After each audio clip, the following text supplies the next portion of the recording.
Good morning. I'm Dave Crouch, and this is the Public Affairs Roundtable that's hosted monthly by the Williamson County Chamber of Commerce.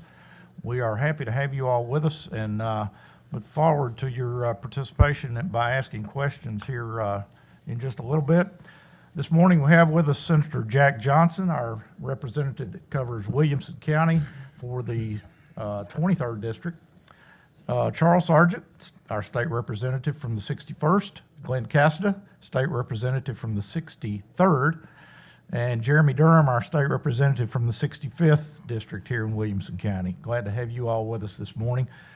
And our guest host this morning is Rogers Anderson, County Mayor for Williamson County. And he is going to help us address some of the questions that are more specific to Williamson County and help us keep these guys honest this morning. So, and he can do it. We've our format is to try to hit kind of the high spots first before we open it up for questions from the audience. And this morning we did see the legislature adjourn Friday evening, and lots of hurry about that. And Jack, if you would tell us how that came down there toward the end and what the final few bills there that were considered. Sure. Well, good morning, everyone. It's good to be back with you. And we did adjourn our legislative session on Friday. The people of Tennessee are now safe. We're not up there anymore. Now, Friday, April 19th, that's the earliest adjournment for the General Assembly since 1990, which is fairly remarkable if you're into those historical types of facts, and certainly important for us because now we can get back to our jobs and our families and hopefully a more normal way of life. The whole process of, and it should be pointed out, this is my 7th year in the General Assembly. My first 4 years, it was June before we adjourned. The last 2 years it was into May. The 5th year was well into May, as right before Memorial Day. So this is significant to wrap up our business. And what happened is I think our leadership, the speakers, Beth Harwell and Ron Ramsey, just mapped out a timeline early on, said there's no reason we need to drag this thing out for as long as we have been doing. And of course, there had to be cooperation with our finance chairman, including Charles Sargent, who's the House Finance Chair, and Randy McNally on the Senate side, because the most important thing we do as a General Assembly is pass the state budget. And in fact, that's our only constitutional requirement. If we did nothing else, just convened, passed a budget, and went home, we would have satisfied our constitutional responsibility. Some may argue that's what we should do, is just pass a budget and go home. But the funding, Charles can speak with more expertise with regards to the numbers we use and the funding board numbers and the tax collections and how, because we base our budget on a forecast of revenue. But so the speakers laid out a timeline for us with our committees, and I'm a chairman of a committee, and I was told when they wanted me to have my final committee meeting. So the delegation of that responsibility to get your work done got passed down to committee chairman, and so then that means I'm reaching out to senators who I know have complicated bills that are going to take some time in committee and saying, let's get in here, let's get to work on this bill.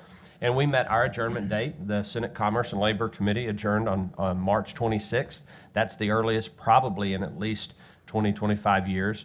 And then the other committees had their scheduled timelines when they should shut down. So it took a lot of leadership from our speakers to lay out that timeline. And it started in January. We didn't just wake up in April and say, hey, let's finish up this month. It really was a process to say we're going to get started, and get going early and not put things off to the last minute, which still inevitably happens. Some of your more complicated bills, the media's reported on some issues that were either passed or died literally in the last 2 or 3 days because they were some of the more controversial bills. But we got it done. I think we had a very good legislative session. Be happy to talk about some things. I'm disappointed that some things didn't pass. I'm disappointed that some things did and did not pass or that failed.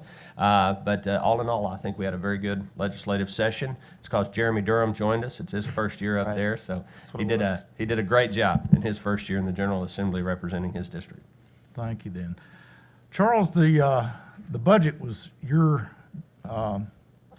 baby this year, and it sounds like you got it done well. How about telling us how that all fleshed out and how it might affect us here in the county?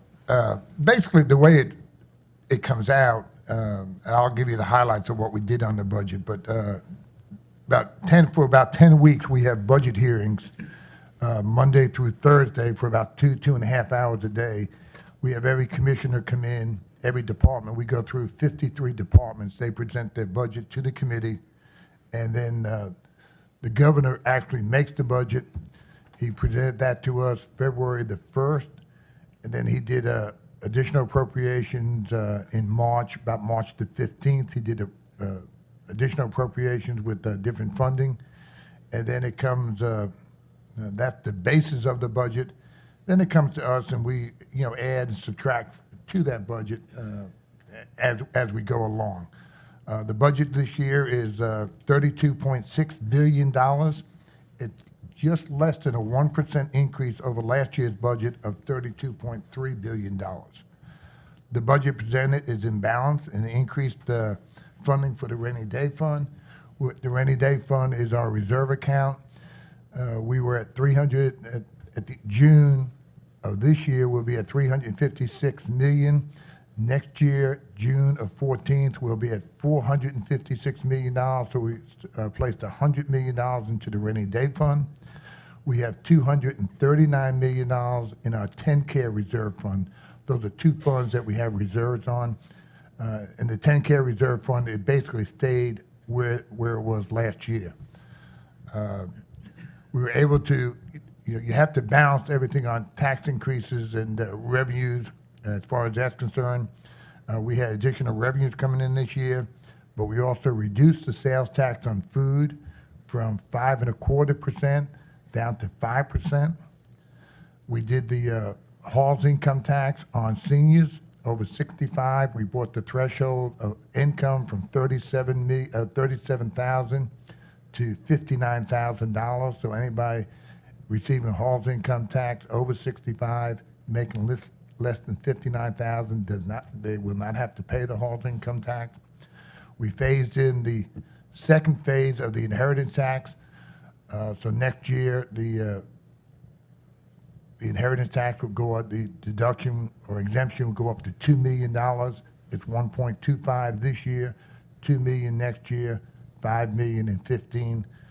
And then we also continue the property tax relief fund that Joey Davis does for our seniors, our disabled, and our veterans. So we were very happy going through that budget and being able to.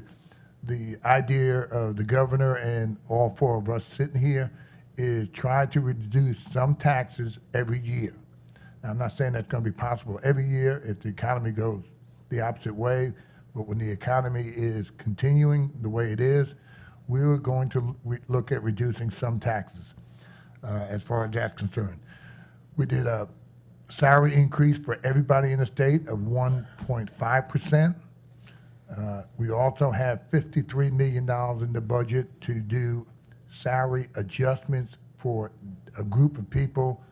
We have a lot of attorneys, engineers, and CPAs that we need to increase their salary to keep them competitive because we're losing a number of people to the private industry. So we set aside $53 million to do that. Also on the Tennessee Highway Patrol, they are not included in the salary survey. Those people in that salary survey will receive about a 3% increase.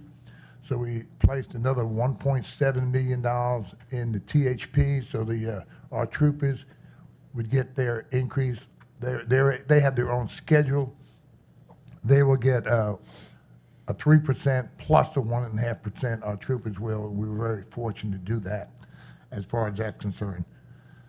We're also doing the $50 match for our 401c for our employees. This has been going on for a number of years. Over the past 10 years, we've increased it from a $20 match, $25 match, and now we're at a $50 match as well as their regular retirement. School funding, we fully funded the BEP, also fully funded the growth money in the BEP.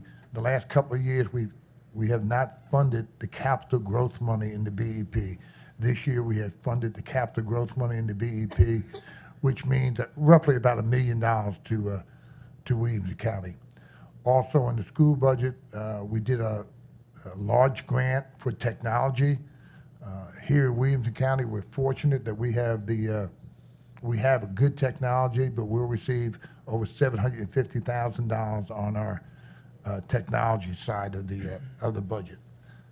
I have notes. I'm just trying to go through the Medicare. As you know, we did not do our Medicare expansion, but in there you'll see that we're probably going to be enrolling somewhere between 40 and 50,000. We actually estimate it's going to be 46,000. We know there's about 60,000 people in Tennessee that are eligible for TennCare, but for one reason or another, they have not enrolled in TennCare.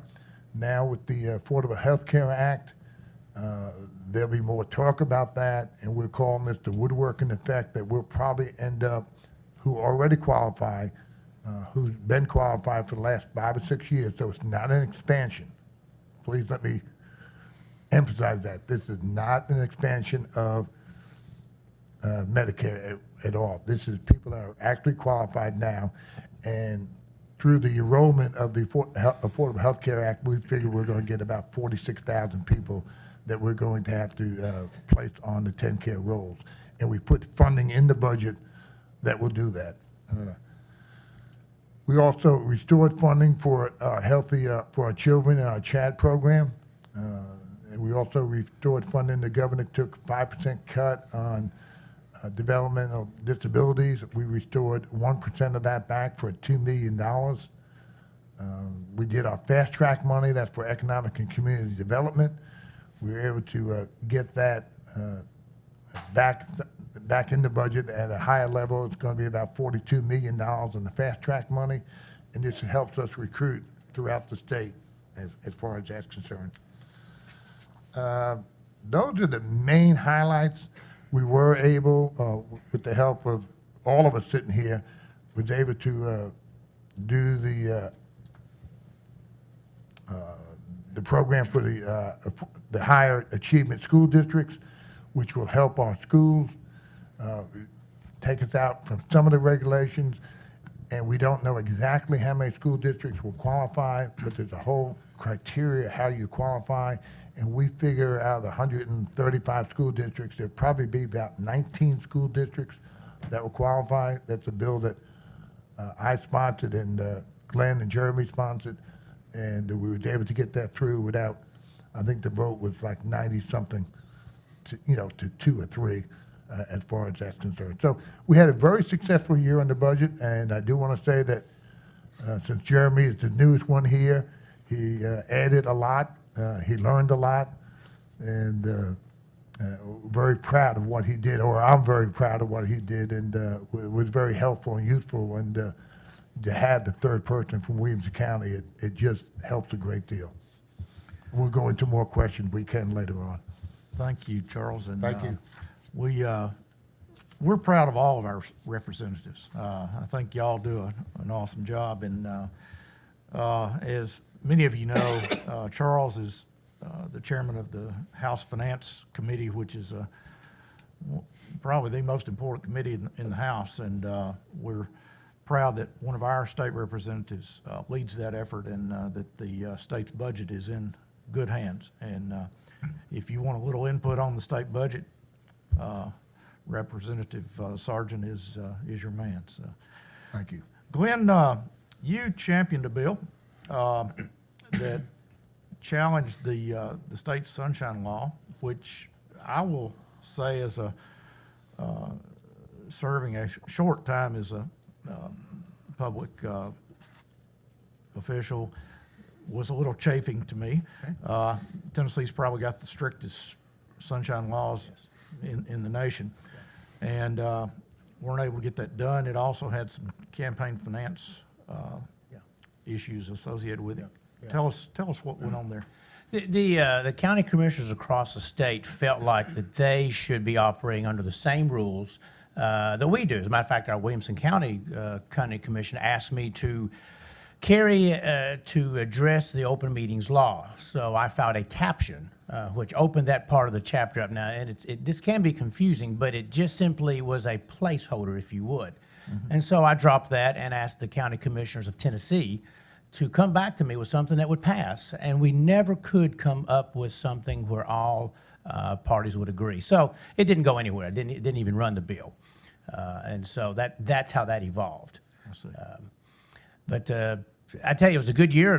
When we were in the minority, we the Republicans, we always said, "Who governs matters." That was kind of our mantra, to take the majority. Who governs matters. And since the Republicans have been in charge, you've seen tax cuts after tax cuts implemented. You see, Tennessee is now, our tax-free day for the state of Tennessee is now March 31st, earliest of any state in the union. And so it's important that we cut taxes, we cut regulations, because obviously it's more of personal freedom for individuals. It helps business to thrive.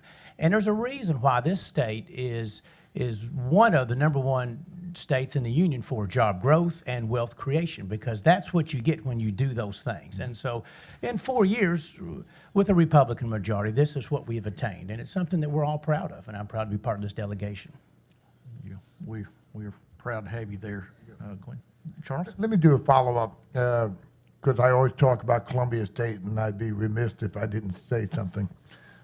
This year, we've funded 4 capital outlay projects for the higher education. Columbia State was number 6 on the list. At the end, we probably had some money, but it had to jump over Vol State to get it done. And, once we start messing with the system, no matter who you are, I don't think it's the right thing to do. So we will have Columbia State next year. It will be funded, and we'll have our $33 million to actually start breaking ground. I know they're still working on plans at the present time, but I was hoping to do it this year, but I couldn't get enough money for Vol State and Columbia State, and I just didn't feel it was right to jump one project over the other.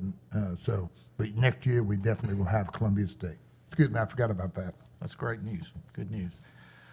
Representative Durham, now, it sounds like at the end of the session, you all got together and passed a bill that benefits primarily the Williamson County folks with new cars.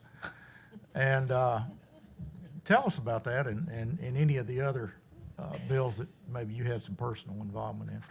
It's kind of ironic because the man who's sitting to your right actually handed me the legislation, but I can talk about it some, and then Senator Johnson can talk about it some. The car emissions bill came to me, like I said, from Jack, and basically the concern that people had, I think it was popular, and perhaps we ultimately could have passed it, but you're typically better off just easing those concerns, getting all the information you can before you force people to go on record and make a decision that might have an unintended consequence. Basically, the EPA requires the state to develop a plan for controlling emissions, and when you change one thing in that plan, something else might be affected. So that was why that we are essentially telling TDEC we'd like to see what a plan looks like with the cars that are 3 years old or newer being exempted. So we'll be able to see exactly what that looks like, so there are no unintended consequences in January. And that's actually the solution that Jack came up with, and I think that's probably the best idea we could do right now, just to make sure that doesn't happen. Senator Johnson, is that Jeremy, anything to add? Jeremy said it perfectly. The issue is, these newer cars are not contributing pollution to our atmosphere the way cars are manufactured today. If you have a newer automobile with the CAFE standards and so forth, they're just not contributing pollutants into the atmosphere. And now I personally don't own a car that's 3 years old or newer, so this wouldn't help me. But what it would help me and those of us who drive older cars is it'll get those others out of the line, and so hopefully speed the process up for those of us who do have to go and get our emissions tested every year.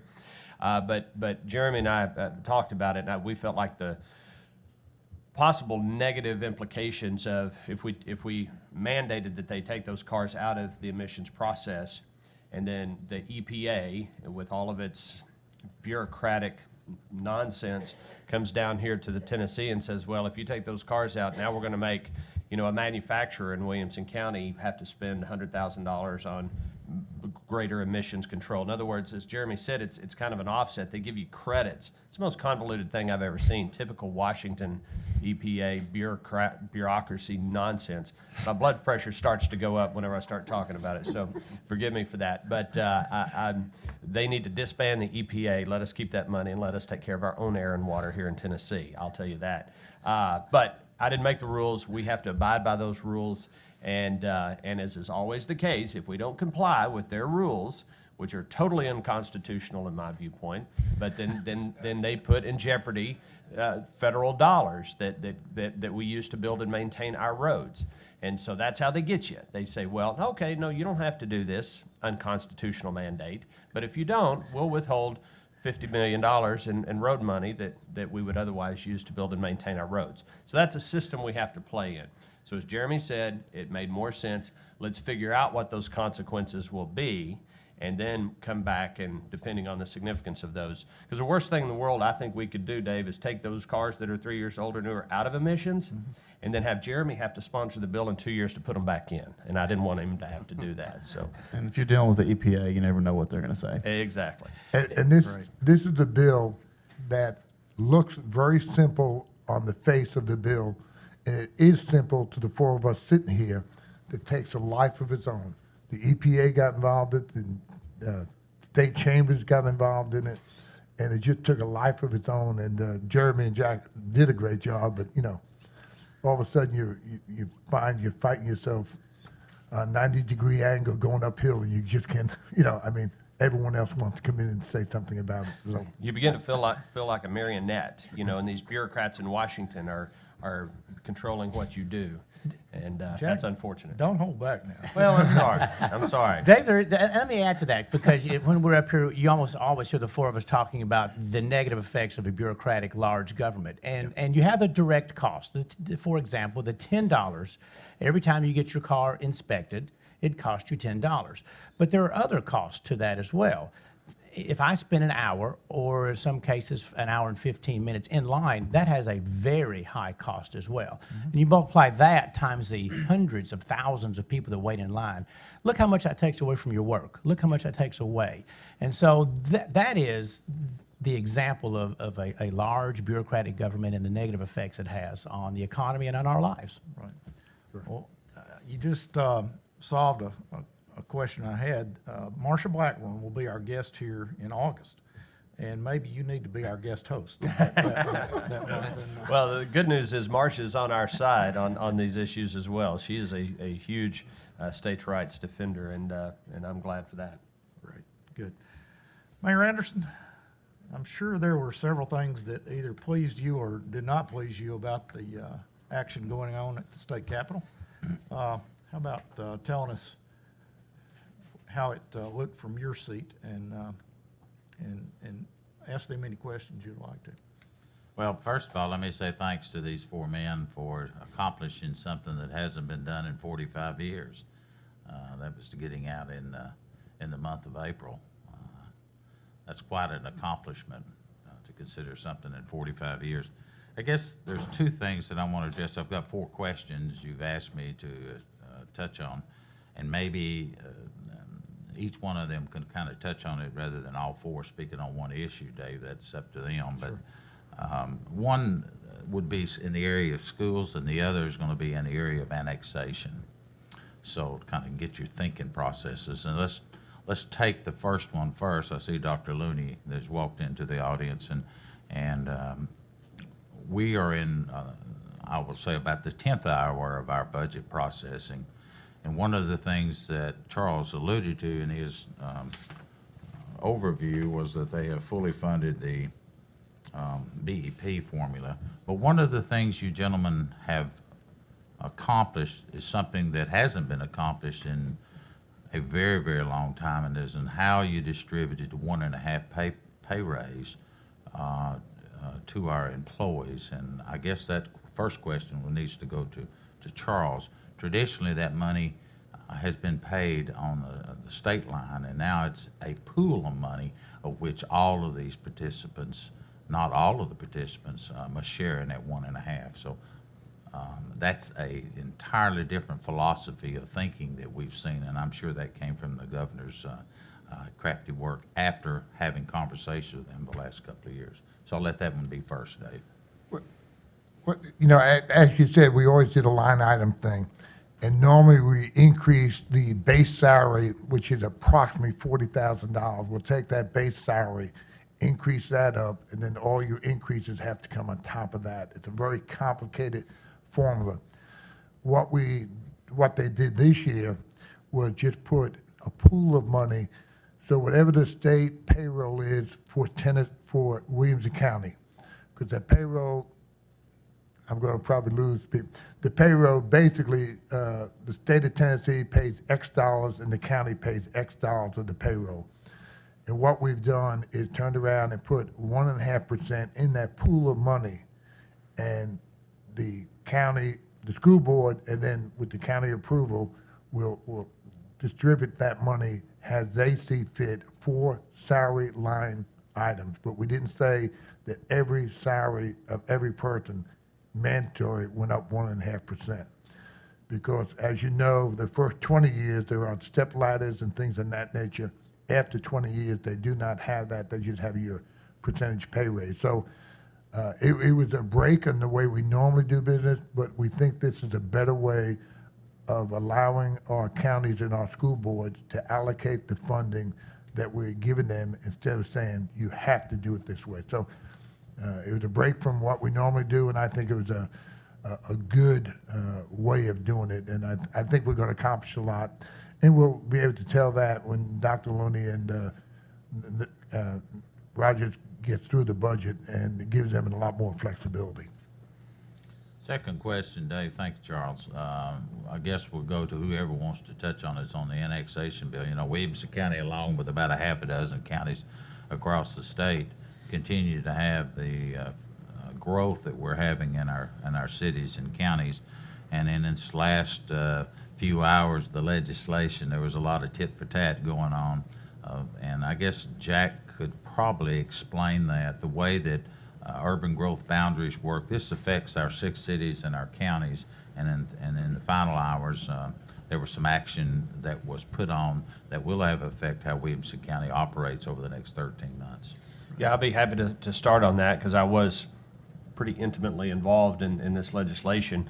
For those that are watching or listening, back in the late 90s, I believe it was, this issue kind of came to the forefront. And so what Tennessee did was develop urban growth boundaries for future annexation. And I think it was a 20-year plan is kind of how it was viewed as. And so we're roughly 15 years or so into this 20-year plan. And it would allow municipalities within those urban growth boundaries to annex by ordinance, meaning that just through a legislative action on the part of the municipality, they could annex into the county. Well, 47 other states require a referendum anytime an area is to be annexed. Well, back in the late 90s, Tennessee didn't want to go that way, and so they came up with these urban growth boundaries. So theoretically, if you own property within these urban growth boundaries, it doesn't mean you're definitely going to be annexed, but it's maybe there's a likelihood that you will. Well, there are some cities in the state, not in Williamson County, but there are some cities in the state that are arguably abusing this. And I had one fellow senator on the Senate floor said, anytime somebody puts a cash register in a building, the city runs out and gobbles that up in order to get the tax revenue. And really some horror stories about annexation over people's objections and without perhaps any good reason to do it. Again, in 7 years, Mayor, I've never had one complaint about annexation in Williamson County. Knock on wood. Now, I may get 10 this afternoon. But to date, I've never had one complaint about it. So that tells me that Williamson County is probably doing it right and doing it in the right way. But having said that, there are others that are not, and so the bill was brought, and the original draft of the bill would just immediately require referendum for any annexation in the state. Well, that was probably going a little too far, and so they decided they'd send it to TASER, the Tennessee Advisory Council on Intergovernmental Relations. Now, this is cities and counties and state officials, and where they get together and work on these kinds of issues, and that's probably the place where this needs to be. But the Senate sponsored the bill, and I believe the House sponsored the bill, felt, well, that's fine, we'll study this for a year, but all these cities, knowing that this is potentially coming in the next 12 months, are probably going to run out and just annex as much as they possibly can in anticipation of, this stopping. So they said, we'll study it, but we're going to put a moratorium on any annexation for the next 12 months. Well, it started out as 2 years, I should say, but then they lowered it to 12 months. When I say any annexation, keep in mind this is what I would refer to as hostile annexation by ordinance. And if Dave owns a piece of property right on the city limit side and he wants to be annexed, he wants his property annexed, nothing would stop that. The moratorium does not apply. It didn't apply to commercial annexation, this moratorium. But where we ended up was there is a moratorium, but the county commission can vote by resolution to delay the implementation date of the moratorium. Now, originally as drafted, that was by a 2/3 vote of the county commission. I offered the amendment to make it a simple majority. That amendment failed, and so we passed the bill on the Senate side with a 2/3 vote requirement to delay an implementation date of the moratorium. Charles and others fought diligently on the House side to just opt Williamson County out of the bill. Just take us out to make it not apply. Well, on the Senate side, there were a couple of senators that tried that, and those amendments died. Those amendments were not going to go anywhere. So Charles was working on it from that angle. I'll let him speak to that on the House side. I was trying to get it so that you guys could continue to do business the way you have by simple majority. When the bill went to conference committee, it came back from conference with the simple majority, even though that amendment had failed when we voted it in the Senate. So what we ended up passing, there's a moratorium, but the county commission, Williamson County Commission, can delay implementation of that moratorium actually up until the day before it expires. So effectively, Williamson County could, by vote of this body, take Williamson County out of the bill by simple majority vote, should they choose to do so. And so that's the best way we could get it. I'll let Charles speak to his efforts to get Williamson County out. No, I think you explained it exactly, but let me go back. In the beginning, commercial and industrial was in, now we don't have industrial here in Williams County, but we do have a lot of commercial. Commercial and industrial property was in the moratorium.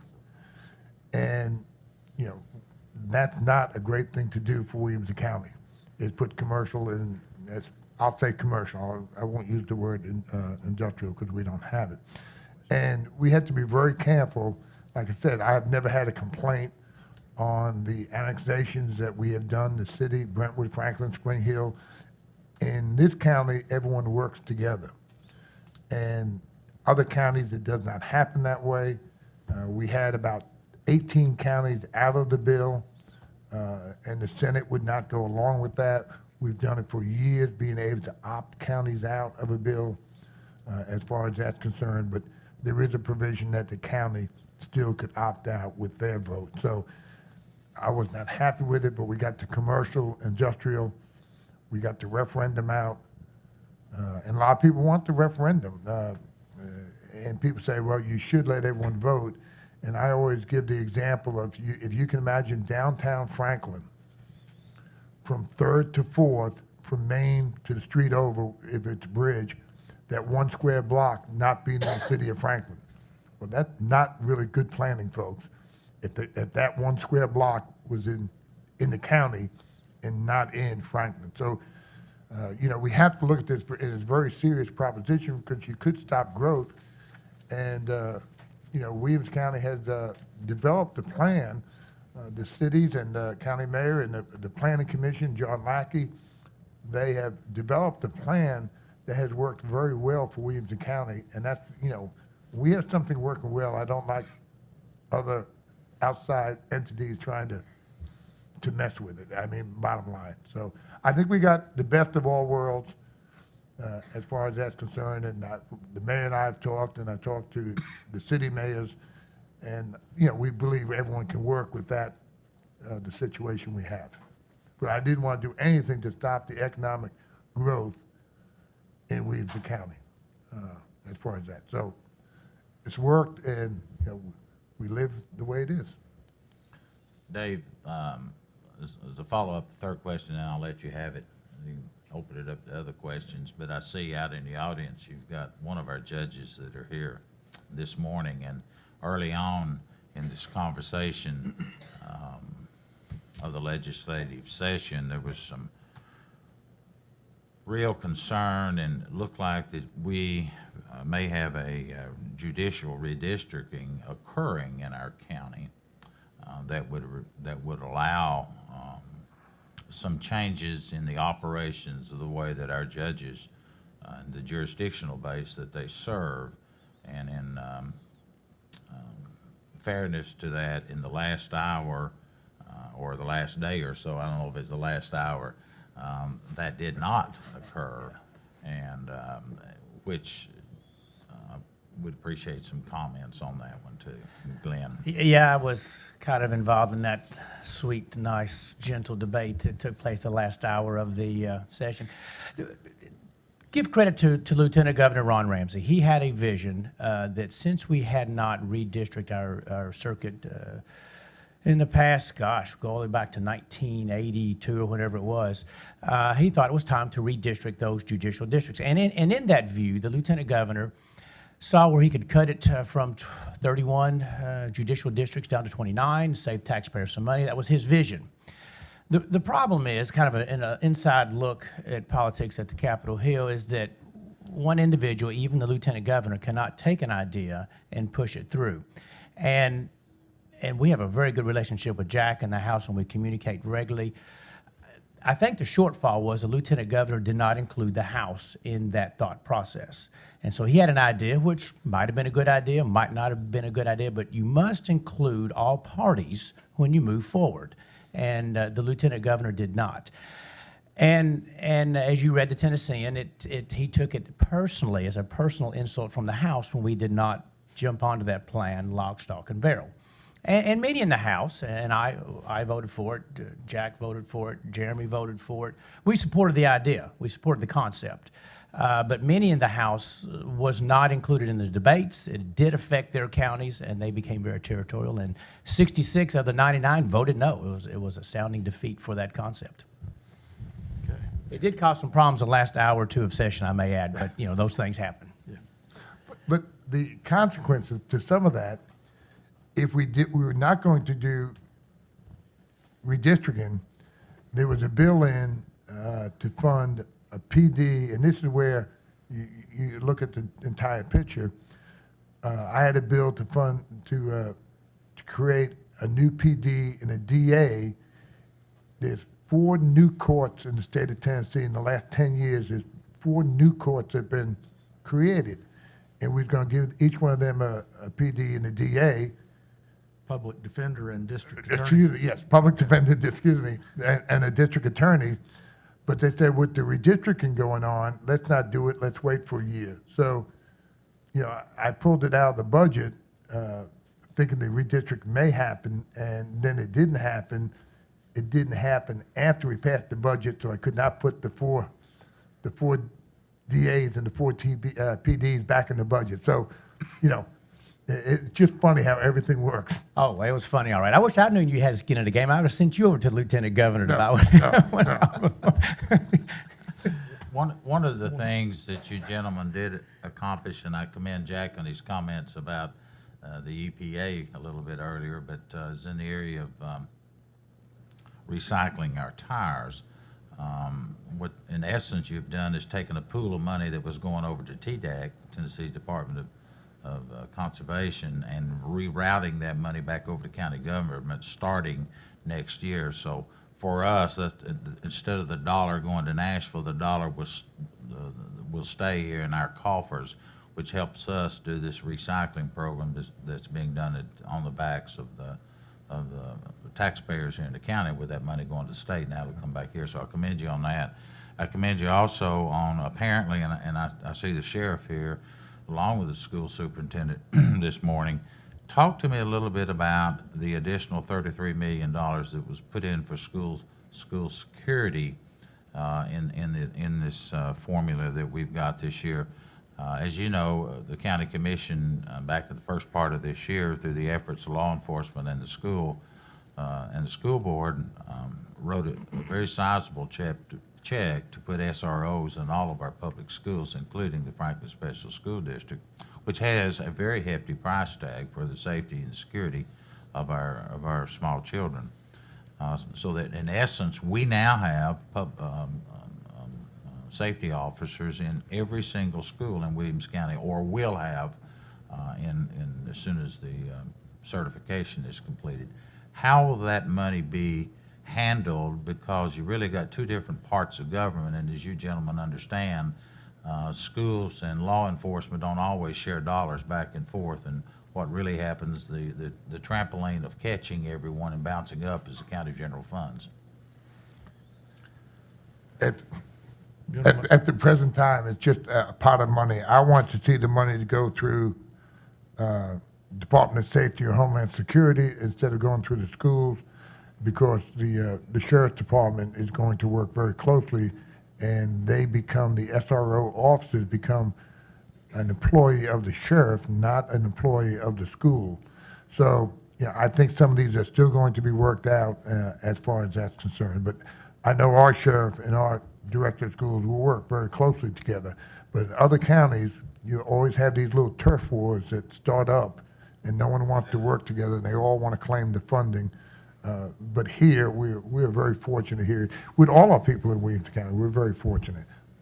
I don't know if I answered directly, because I don't think there is a total plan out there at the present time. Rogers, appreciate your questions here, and somehow some of this stuff, there's no way to make it quite as interesting as the wine and grocery stores issue, but we appreciate the color that you're giving us on these things, and the time you spend to try to work them out in our favor as a county. There's a couple of major issues that we have not touched on this morning that we will circle back to and spend quite a bit more time on hopefully next month. But there were several issues that affected the schools. Dr. Looney, I appreciate your presence here this morning, and I want to open it up for questions from the audience, so I don't think we better not get into the schools issues this morning, because there's no way we can do that and have any questions from the audience. Also, another major issue that was highly important to the State Chamber of Commerce was the workers' comp bill that got passed. And we want to spend some time understanding more about that bill and how it affects our employers as well as our residents here in the county. But I know several members of our audience have issues that are on their minds this morning, and at this time I'd like for them to step to the microphone and address us and begin to give us a little bit more color from the real world out there. Introduce yourself. Gary Buchanan. How are you fellas? Want to compliment you all for the good things you did down there. I've got a couple of things I need to clarify, and maybe y'all can help me understand it better. One has to do with the bill that is on the governor's desk, animal abuse. That, as I understand the media reports, requires any agency that's investigating abuse to report it within 48 hours to law enforcement. I'm sure you all saw the horrific video that was shot over a period of time of the trainer with a walking horse in West Tennessee. I'd like for someone, I'm going to sit down a minute, I'm not going to pull all day on you, Dave. Thank you. I would like for someone to help me understand that, and I understand at this point, Glenn, be careful now. I understand at this point that the governor has a choice of three things. He can veto it, he can let it go by on its own, or he can sign it. The Tennessean reported this morning that Carrie Underwood is going to be at his door if that bill is not vetoed, so that should get interesting. But I wish someone would clarify that for me. One other thing that has got me a little concerned, and it was an article in Tennessean this morning, another compounding firm has been found to have bacteria in the insulin, whatever it is that they're shipping out. The Tennessean reported on April 22nd, on April 12th, and on April 15th, there was apparently something going on the Hill to actually loosen regulations on these compounding firms. Now, maybe I misinterpreted, which is not hard to do with the type reporting we get from some of our media. But if y'all would comment on those two things, and again, gentlemen, I want to compliment you for representing us well. Thank you. I'll take number one. If one of y'all wants to take number two. Okay. The first bill was commonly called the anti-gag bill. It originally started out as a 24-hour period where if you saw animal abuse and let's just say that you videotaped it, you would have to turn that over to law enforcement during that time period. It passed as 48 hours. Now, I think what that effectively ended up doing is it ensured that you couldn't have an investigation of animal abuse longer than 2 days. Personally, I found that to be a little unconscionable, and we all voted no. There's also constitutional concerns. I mean, why just animal abuse? Why not turn over all murder evidence? Why not turn over every other kind of criminal evidence under the sun?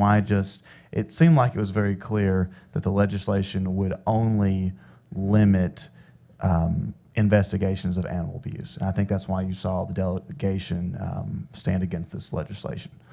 Number two.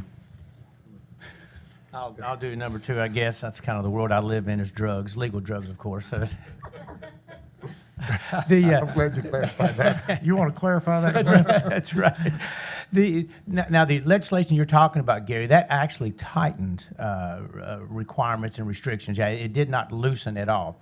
But let me take a step back. Compounding is something that we've got to have. There are individuals who cannot get their medical needs met by a pharmacy, by a product that is made by a pharmaceutical company. They have to be compounded to meet their precise or their exact needs.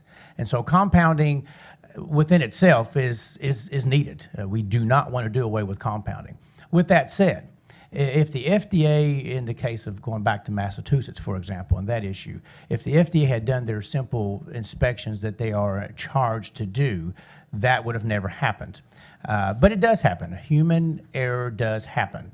And so Dr. Dreisner, our Commissioner of Health, is committed to, from a state perspective, from state compounding, to make sure that policies and procedures are carried out that just keeps the drug pure and efficacious. And with the legislation that we passed, it does give us a hand in inspecting what comes into the state and making sure what you get is safe for you as a consumer.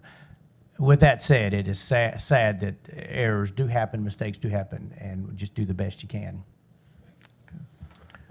I need to chime in course. on the first issue, because this is one of those rare opportunities or rare scenarios where you have disagreement in our delegation. Because I voted for the bill, Senate Bill 1248, and I want to tell you why.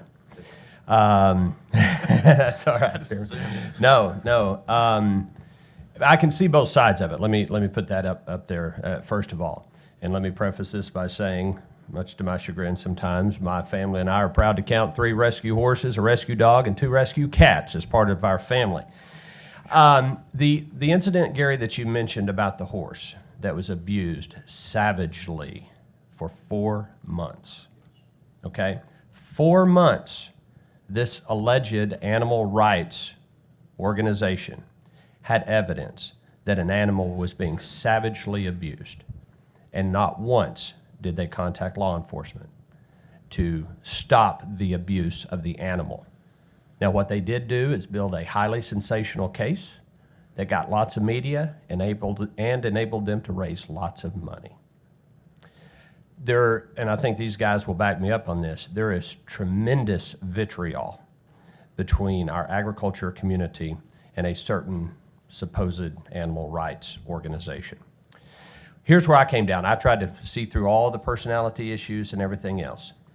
If I know my next door neighbor is abusing their child and I don't contact law enforcement, I'm guilty of a crime.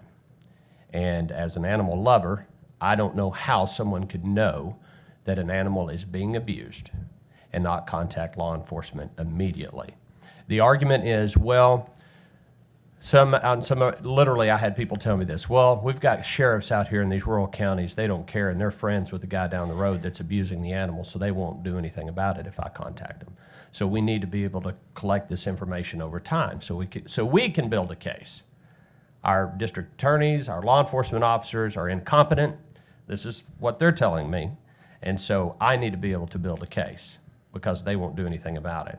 Well, that's a whole other conversation if you want to have that conversation. The bill that we passed does say if you have evidence and you knowingly go out and try to capture evidence, video, photographic or otherwise, that an animal is being abused and you obtain that, you have to turn it in within 48 hours or by the end of the next business day. Now, Gary, that could be, I call the sheriff's department. Hey, I've got some video here on my iPhone of this animal that's being abused. And then you've complied with the law. Now, if the deputy shows up 72 hours later to get it, you've complied with the law. Furthermore, you don't have to turn over your only copy. If you need to build a case over time, you can maintain a copy of that video. If the prosecutor and the law enforcement fail to take any action, you can continue to accumulate your evidence. So I came down on a different side of it, and actually, by the time I cast my vote, I felt very strongly about it. And as I don't think the media has done an accurate job of reflecting what the bill actually did, but I will tell you, as a longtime animal lover, I feel very, very confident in my vote.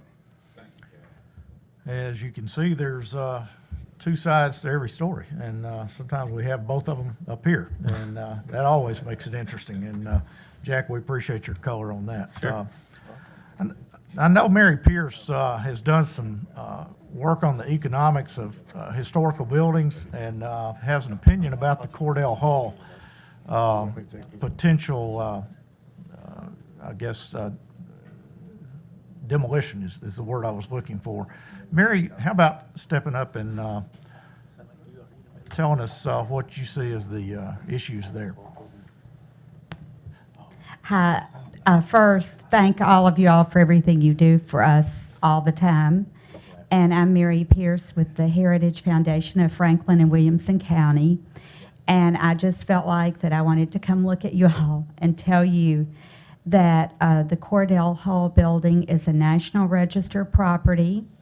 A lot has been torn down in Nashville.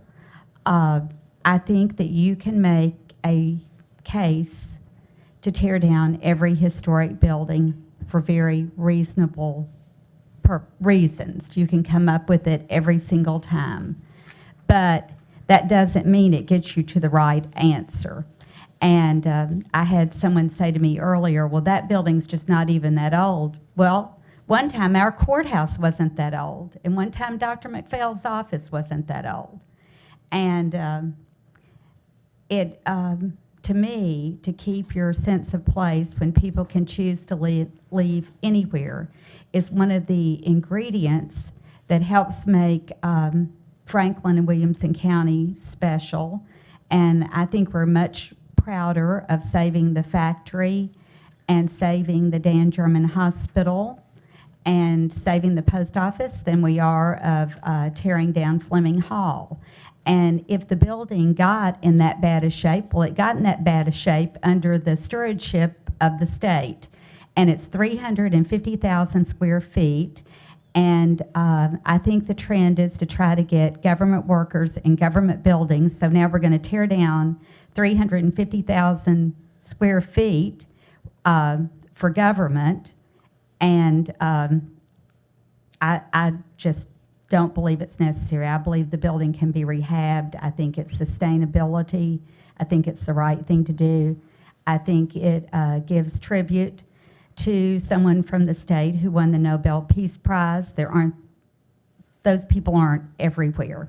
So those are my thoughts. I felt like I wanted to come here and tell you that, and just, you know, I guess you've done it, and woo-woo for you, but the state, but I can't find it anywhere in my mind to be the right thing to do. Thank you. There's probably two sides to that story as well, and gentlemen. There's always two sides. Right. Would either of you all like to respond? I know where Mary Pierce is coming from, and I respect her position as far as that's concerned. There are 6 buildings that we are going to be tearing down throughout the state. Caldwell Hall is one of the 6 buildings. We've looked at that. As you know, we're going to have to build a new museum building, a library, and archives building. We looked at that building to see if any of these would fit in the category, and they would not. We looked at, this is on what we call the state campus.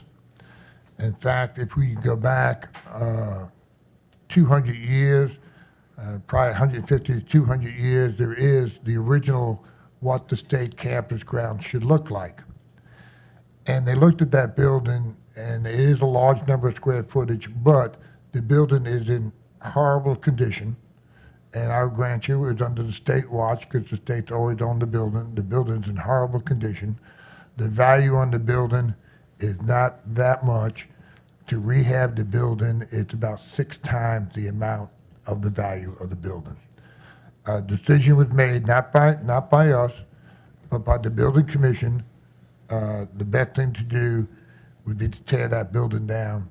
They looked at selling the building, but they did not want private ownership on the state grounds and the state capitol. So the decision was made to tear that down. They're going to make that, if you looked at the original plans over 150 years ago, that was designed not to have an office building on it, but to have a gardens on it. And they're looking at, they're not going to sell the property or anything of that nature. They are going to rehab the property, and some of the beautiful marble inside of it, they're going to keep all that for future buildings and for some of the rehab right there on the location. And the building was built in the 50s or early 60s, so it's not on the National Historic Register, because if that happened, we would not be able to tear it down. So, I mean, it was just a decision that I think General Services had made in consultation with everyone else that works on the building grounds and the grounds of the committee. And, I mean, that's a decision was made. Gentlemen, we're just running out of time, and we appreciate the color that you've given us to all these issues. If you've got 30 seconds apiece, that you've got anything else that you feel like you need to respond with before we leave here? I just want to say thanks for having us, Dave, and for the chamber and everybody for hosting it, for the Williamson County Commission and Mayor Anderson for letting us use this facility. And I'll say this for all of us, sign up for our legislative updates. We all forward to email legislative updates throughout the session, maybe a few when we're not in session, there's less going on. But send us an email and sign up for our updates so you can be apprised of what we're doing up there. Great, all right. It's a good time to catch us in the off-season, if you will. Most of my legislation comes from sitting down with constituents. And again, I think you can be proud of what we have done this year. The General Assembly not only cut taxes, we shored up our pension fund, we put money back in the rainy day fund. We're working and are making Tennessee, and Tennessee is the most economic free state in the Union, and we intend to expand on that because it only benefits all. Third freest state overall. That's right. I just want to say thank you for doing this every month, and you know, we appreciate it. I think the citizens of Williamson County appreciate it, so thank you. Well, thanks for being with us. Jeremy? I want to thank the Chamber for doing this as always, and I want to publicly thank my 3 colleagues. I don't know that it's ever an easy transition to the legislature, but it's always nice to have 3 people in the positions that you guys are in. I really appreciate the team concept that you've always had, and that the mentality that I've bought into since I came here. It's a lot better when you have the Senate Commerce Chair, the House Finance Chair, the House Republican Caucus Chairman all working on the same team. We're not ever going to be on the exact same committees, but when you can use them all to benefit Williamson County, I think that's a good thing. We've got 60 seconds, and I wanted to mention that our next Public Affairs Roundtable will be on a Tuesday, not a Monday, because of the Memorial Day holiday, and that will be Tuesday, May 28th. And I wanted to let everybody know that. We hopefully will spend quite a bit more time on the schools issues, and I would like to have Dr. Looney up here with us to help delve into those issues a little bit more completely, the workers' comp bill, and that's another highly important issue to us and as the chamber, and we'll hopefully get into those issues quite a bit deeper. Thank you so much for being with us. Hope you'll be with us again next month. Thank you very much.